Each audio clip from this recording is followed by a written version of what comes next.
Masih terbuka untuk Akai. Dan bahkan kalau misalkan kita melihat dari Eamon sendiri, dia tidak akan bisa berlari ketika dia terkena heavy spin. Oke. Tapi yang mungkin harus mereka lihat adalah dengan adanya satu buah marksman yang sangat-sangat bisa mengcounter pergerakan dari baru pengen ngomong, mengcounter pergerakan dari Faramis adalah Cloud. Kenapa? Dia menyelesaikan semua roh-roh jahat yang dimiliki dari Geekfam dengan cepat. Atau jangan-jangan ini emang sengaja dipicu untuk ke arah Cloud. Itu juga bisa jadi. Karena masih banyak banget loh yang terbuka di sini. Chow masih ada. Dan itu bisa saja diamankan oleh Luke sebagai XP laner. Apalagi dengan Fredrin yang di-ban, masih yang udah di-ban. Penggunaan untuk Esmeralda, Orpheus ini masih banyak juga untuk diamankan. Dan Jana Cute kenapa pilih Geekfam ID? Karena aku mau main sama Baloy lagi ternyata. Esmeralda, Akai, yang udah sempat kita mention sebelumnya. Dan shield absorb dari seorang Cloud nantinya akan menjadi masalah karena lawannya adalah Esmeralda. Sehingga di sini Bigetron Alpha berkesempatan untuk mengambil ke arah Dairot ketika dia ingin memenangkan landing phase dari Sorizo. Kemarin aku ada sedikit cerita nge-case dari salah satu tim MDL. Apa itu? Itu GPX dengan Esmeralda lawan Cloud kan habis banget hancur ya. Tapi semua bisa tercounter karena apa? Follow up dari roamernya. Uranus. Follow up dari roamernya. Jadi ketika tim fight itu setuju banget sama Profesor KB, yang dimana ini bakal bisa mengambil absorb damage atau bisa menghancurkan Esmeralda di late game. Bahkan Esmeraldanya yang bisa hancur. Itu dia, Esmeralda bisa hancur. Kenapa? DHS Golden Staff. DHS Golden Staff, apalagi dengan Malefic Roar, biasakan menang sampai menang menjadi kebiasaan. Gua suka kata-kata lo bang. Keren itu keren banget. Biasakan menang sampai menang jadi kebiasaan. Wih, habit lu apaan? Menang, maaf. Menang, maaf bro. Ya kita kan juga udah terbiasa. Apa? Terbiasa sakit hati sampai sukanya pura-pura bahagia. Pura-pura bahagia sampai lupa kalau kita kapan bahagianya. Aduh. Ayolah makan siang lah, pura-pura bahagia butuh tenaga cuy ya. Oke. Makan yang banyak lah ya. Tapi tentunya lihat ini lagi. What time is it? What time is it? Jam 4 lewat 6 menit kita bakal menuju ke arah lane outdown. Apakah Geekfam benar-benar akan menarik Bigetron Alpha ke zona merah? Atau Bigetron Alpha menolak pulang dengan telurnya? So, EPL Arena minta tepuk tangannya! Masih panas untuk MPL Arena, masih memiliki semangat untuk mendukung dari masing-masing timnya. Dan sekarang kita balik lagi menuju ke masing-masing jungler di mana mereka masih melakukan paringan terhadap monster jungle yang ada. Draftnya sih dari Geek ngeri banget ya, team fight-nya kuat banget. Dan bisa kita bilang dari tim Bigetron Alpha mereka juga punya salah satu power untuk melawan Cloud Altar dari seorang Faramis. Iya, walaupun kita tahu powernya di sini untuk teman-teman dari Bigetron Alpha mereka lebih punya damage yang stabil. Namun Elzura, Jana ini kan minim untuk damage-nya. Jadi hanya mengandalkan ke arah Sadera saja. Dan ini akan menjadi team fight berlima bagi teman-teman dari Geekfam. Tapi jangan lupakan, ini Faramis loh. Semakin kalian berkumpul menjadi satu, semakin banyak damage yang menyatu, maka lebih sakit lagi, Profesor. Iya. Team fight bakal sangat-sangat diunggulkan dari Geekfam. Marki, kenapa damage-nya banyak banget ya? Dan bahkan kalau misalkan kita ngomongin Marki, yang paling mengerikan adalah ketika Elzura nanti menggunakan pergerakan Shadow Stampede. Dan itu nanti akan mengacaukan bagaimana timing dari Marki. Oh my god. Mirko tetap percaya dan tim Bigetron Alpha dengan draft kali ini. Dan bahkan Purple Buffy diamankan oleh seorang Jana Cutie. Dengan perbandingan satu level di tangan dari seorang Jana Cutie dan juga Max. Percaya dengan draft kali ini Mirko, sedangkan para caster lain yang memilih ke arah Geekfam. Tapi Jana Cutie sakit. baru punya heavy speed. Kali ini jangan lupa untuk aku coba dipaksain dan jangan lupakan. Grook emang bisa ada anti-sisinya tapi tidak terlalu banyak dari arah bottom lane pun dari seorang Luke mencoba ditumbangkan terlalu dini kalau menurut aku dengan adanya Ender Shard. Kenapa? Karena belum maksimal damage yang dimiliki dari seorang Eamon. Dan platingnya hampir finish loh untuk One. Hampir finish Sadera, untuk shield planetnya sendiri. Mendapatkan level yang keempat juga Pak Pulung. Dan bahkan untuk sekarang setup turtle-nya karena Jana Cute memiliki heavy spin kayaknya bakal menjadi sebuah keuntungan untuk melakukan tipe di awal game. Wah, Sorizo masuk sampai ke dalam area pertahanan yang dimiliki oleh Geek. Sementara Ki tertinggal di bagian belakang. Fokus mereka akan kemana? Mau ke Sorizo atau mau ke Ki? Karena dua hero ini terus-terusan memberikan tekanan dengan barir yang dikeluarkan. Untuk dari orange buff-nya ditahan terlebih dahulu. Mereka jauh lebih santai. Mereka menurunkan tempo dan mereka balik lagi menuju area defensif masing-masing. Alright, dan bahkan kita lihat di sini Para pemain dari tim Big Nova. Jarang problem akan coba dipaksa. Cycling belum dikeluarkan dan ini malah yang berbahaya. Kenapa? Ketika Blazing Dread sudah dikeluarkan tapi minionnya tidak di-clear, ini yang bencana. Mereka bisa di-plating dengan sangat cepat dan maksimal. Mencoba untuk datang ke arah top lane, nampaknya sedikit terlambat untuk serang KYY. Dalam bottom lane, Janna Kitty memiliki power dari serang Heavy Spin. Jangan lupakan itu, dia bisa mukul mundur dan bahkan Retribution Mix dengan sangat baik dan instan. Mencoba untuk membalikan keadaan dari serang Luke. Dan ternyata Luke masih terlalu lembek kali ini. Mencoba untuk menunggakan Mix di arah Turtle. Dan top lane, Sadira again and again mencoba untuk melakukan satu buah plating terhadap turretnya. Memaksimalkan setidaknya ada hadiah untuk seorang Janna Kitty. Tapi dengan cover yang cepat, KYY menuju ke arah top lane meng-counter itu semua. Wah, masalah utamanya adalah ketika tadi kita melihat bagaimana teamfight yang terjadi pada tracing point dari Moreno ini menyakitkan sekali, dan bahkan dengan perbandingan level 1 di atas dari seorang Elzura. Ini kalau Moreno ambil ultimate-nya Elzura sih bisa kacau untuk teamfight-nya. Apalagi kita tahu Cold Altar versus Cold Altar. Belum lagi nanti look-nya. Lihat, Endless Shard ini bisa langsung memecahkan Cold Altar dan mode Spectre-nya langsung hilang. Oke, ini Jadi itu yang terpenting sih. Ada 3 ya? Ada 3. Endless Shard, Blazing Duet, Duet, sama Duet. Wild Shard. Wild Charge bisa juga. Ini perbedaan networknya juga udah berasa karena plating yang di atas pun itu jatuhnya individual. Individual untuk one-one sendiri. Sementara tadi dengan Turtle yang udah berhasil didapatkan, ada point kill juga yang berhasil didapatkan. Emang ini satu tim jadi kebagian semua yang membuat. Efek sharing. Iya. Sharing is caring, bro. Sharing is caring ya. Dan Sharing kita is melihat juga caring. Big Run Alpha dengan solid play-nya. Mereka juga mencoba untuk mengamankan objektif-objektif poin yang tadinya sempat ketertinggalan sedikit nih Max-nya. Sampai pada akhirnya dia unggul level yang ke-7 lawan level yang ke-6.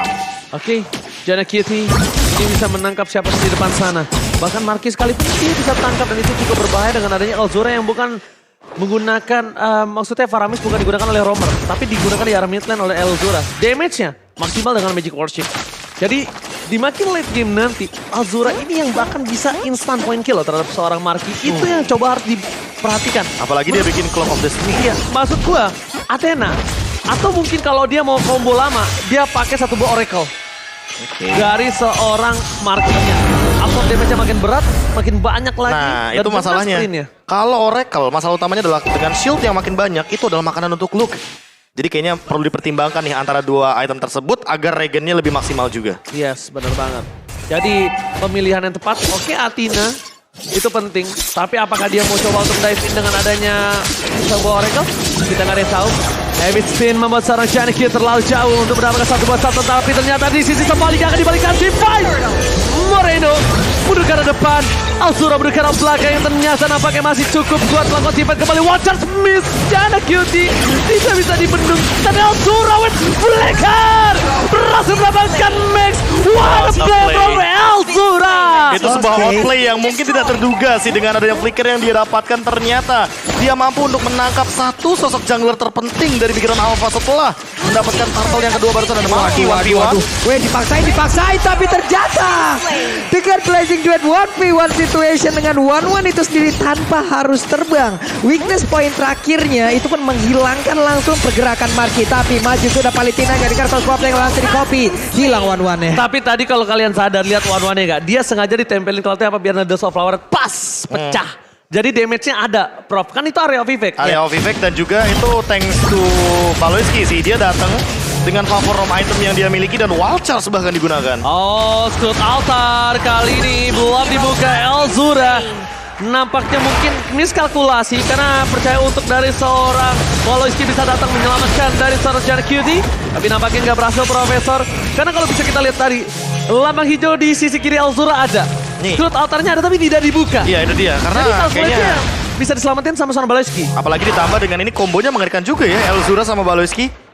Paloyskinya ke belakang, Guided Wing. Elzuranya maju dengan Seed Stampede, ada yang ketarik satu, mereka tarik dua-duanya. Bisa tarik dua-duanya.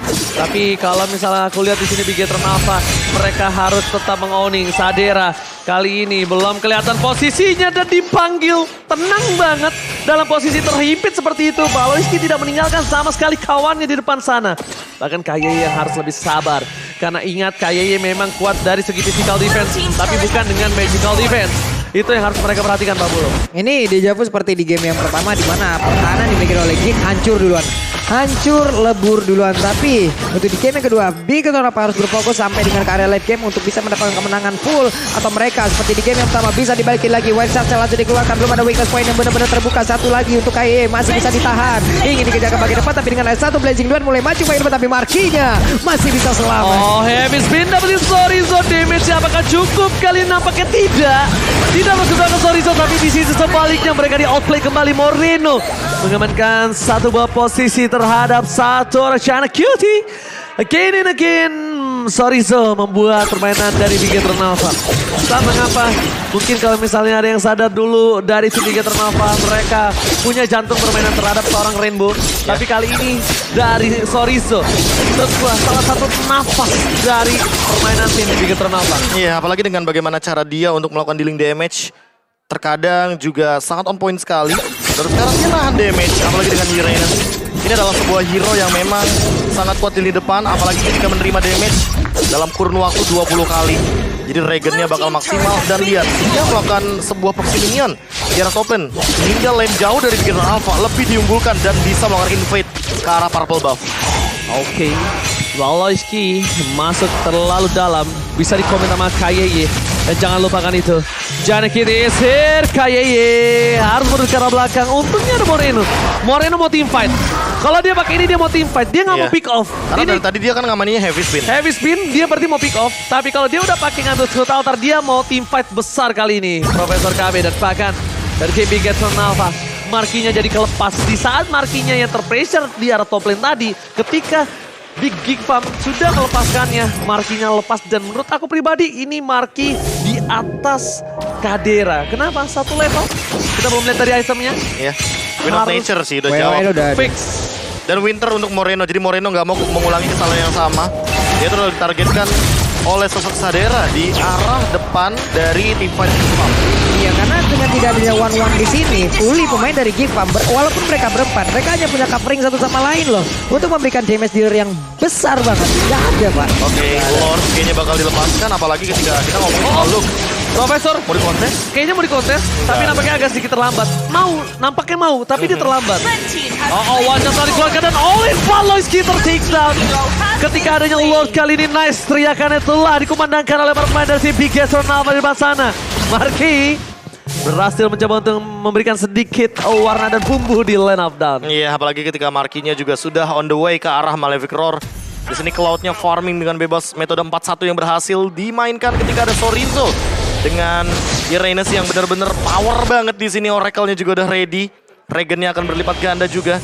Dan Luke, di satu sisi lainnya dia masih mencoba untuk mencari cara untuk menghentikan damage build dari sosok Max dengan mengamankan ke arah Arena Shield. Dan Max-nya udah jadi untuk Holy Crystal. Burst damage yang ngeri banget dan ini akan menjadi cukup berbahaya dari tim Geek Fam. Kenapa? Dengan Lord yang mungkin memang Lord awal, tapi ini di 8.000 gold difference yang cukup berbahaya untuk para pemain tim Geek Fam.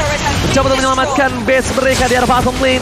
Moreno memancing keributan. Sorizo akankah coba untuk memotong dari dua lane yang berbeda, dan dengan loop yang pertama saja mereka bisa menumbangkan satu buah base turret di arah bottom lane. Wah, ini kok Altar udah keluarin loh. Ini formasi yang sangat-sangat baik sekali dan waktunya. Ini team fight. Pemain Big Eternal Alpha langsung membalaskan keadaan dan inilah tim fight yang sangat besar terjadi di mana masing-masing ke Altar sudah keluar. Oh my god, tapi mereka terlalu dive in. Marki terperangkap di depan sana.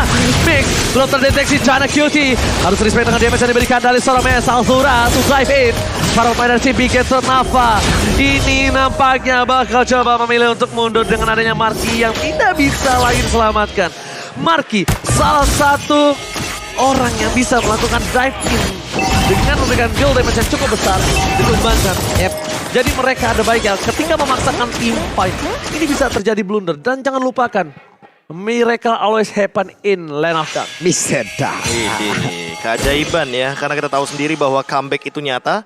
Jadi game satu momen ini bisa dimainkan oleh teman-teman dari Geek Farm. Apalagi ketika kita ngomongin soal bagaimana cara mereka untuk building ke arah comeback tersebut perlahan-lahan tapi pasti dengan satu one-one yang sempat kita lihat di game yang pertama. Mereka terkena tekanan yang luar biasa. Tapi untuk sekarang mereka juga harus lebih berhati-hati karena sepertinya Big Eternal Alpha sudah siaga satu dengan beberapa Winter yang dimiliki. Max Moreno ini udah menjawab loh dengan Winter. Wind of Nature itu ada di tangan Marki. Karena terbukti di sini damage dealt by Axe Moreno dan Marky 44.000. Ini terlalu tinggi untuk damage deal-nya. Dan bahkan teman-teman dari Geek Farm, mereka membutuhkan durabilitas atau item-item durable seperti Arena Shield atau bahkan item-item seperti Immortal ketika sudah mulai memasuki menit-menit yang krusial seperti ini. 3 bahkan Sorizo. Winter Truncheon untuk membuat Sadera tidak bisa maksimal dengan crossbow stangnya. Oke, ini akan menjadi Lord yang berharga sekali di tangan Bigetron Alpha. Tapi melihat adanya potensi hal seperti itu, lihat, Geek Fam nggak mau tinggal diam. Mereka akan coba untuk menabrak. Jarak kiri berada di garis depan. Marky memiliki Purple dan juga Orange Buff dan bahkan Sadera di depan sana. Cukup berbahaya. Moreno bakal coba dipancing. Alzura dipaksa untuk menggunakan satu Wascross Altar yang dimana ini tepokin damage. Wajah tidak ada. Luke tidak bisa survive. Tapi di sisi sebaliknya mereka mencoba untuk menekan Moreno dan Wilson Truncheon sampai dibalikan kembali keadaannya. Miracle happening. Bigetron Alpha double kill. Looking for triple kill. Crossbow stand terbuka. Para pemain dari Geek Fam mereka sabar dan Wilson Truncheon again. Membuat Sadera lumpuh. Gak ada crossbow stand. 2 hilang. Ini bencana untuk Geek Fam Indonesia. Hanya tersisa 3 player lagi. Sementara itu 5 dari Bigetron Alpha. Mereka siap untuk menabrak langsung masuk ke dalam area pertahanan yang dimiliki oleh dari Geek Farm. Akankah mereka bisa menahan apalagi skill? Gak banyak lagi darah tapi Kasera langsung down di bagian belakang. Bigetron Alpha membalikkan keadaan, menolak membawa pulang telur dan menuju ke game yang ketiga. Wow, sebuah kejutan lagi dipertontonkan oleh Bigetron Alpha. Setelah tadi mereka berhasil mengkombinasikan keseluruhan hero yang udah mereka gunakan, full attack yang mereka punya, lebih banyak damager yang mereka punya, dan ini membuat Geek tidak bisa berbuat banyak loh Prof. Kenapa? Karena tadi kan terlihat 4-1 mainnya, tapi yang 4 hanya berharap kepada turret ataupun jepitan dari Akai yang